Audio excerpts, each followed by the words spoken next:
ನಿಮ್ಮ ಜೀವನದಲ್ಲಿ ಎಷ್ಟೇ ಕಷ್ಟಪಟ್ಟು ದುಡಿದರೂ ಹಣ ಕೈಯಲ್ಲಿ ಉಳಿಯುತ್ತಿಲ್ಲವೇ?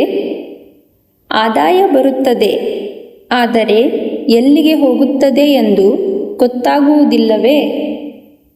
ಕೆಲವರು ಕಡಿಮೆ ದುಡಿದರೂ ಮುಂದೆ ಹೋಗುತ್ತಾರೆ, ಆದರೆ ನೀವು ಮಾತ್ರ ವರ್ಷಗಳಾದರೂ ಅದೇ ಜಾಗದಲ್ಲಿದ್ದೀರಾ?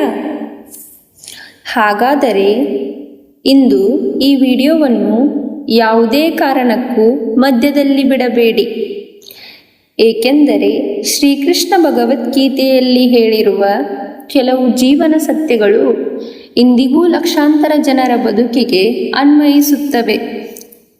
ಇಂದು ನಾನು ಹೇಳಲಿರುವ ಈ 5 ಅಭ್ಯಾಸಗಳಲ್ಲಿ ಒಂದಾದರೂ ನಿಮ್ಮಲ್ಲಿದ್ದರೆ ಅದು ನಿಮ್ಮ ಹಣ, ಯಶಸ್ಸು ಮತ್ತು ನೆಮ್ಮದಿಯನ್ನು ನಿಧಾನವಾಗಿ ದೂರ ಮಾಡುತ್ತಿರಬಹುದು. ಕೊನೆಯ 5ನೇ ಅಭ್ಯಾಸವನ್ನು ಹೆಚ್ಚಿನ ಜನರು ಪ್ರತಿದಿನ ಮಾಡುತ್ತಾರೆ, ಆದರೆ ಅದೇ ಅವರ ಜೀವನದಲ್ಲಿ ಬಡತನದ ದೊಡ್ಡ ಕಾರಣವಾಗಿರುತ್ತದೆ. ಆದ್ದರಿಂದ ಕೊನೆಯವರೆಗೂ ನೋಡಿ. ನಿಮ್ಮ ಜೀವನ ಬದಲಾಗುವ ಒಂದು ನಿರ್ಧಾರವನ್ನು ಇಂದು ನೀವು ತೆಗೆದುಕೊಳ್ಳಬಹುದು.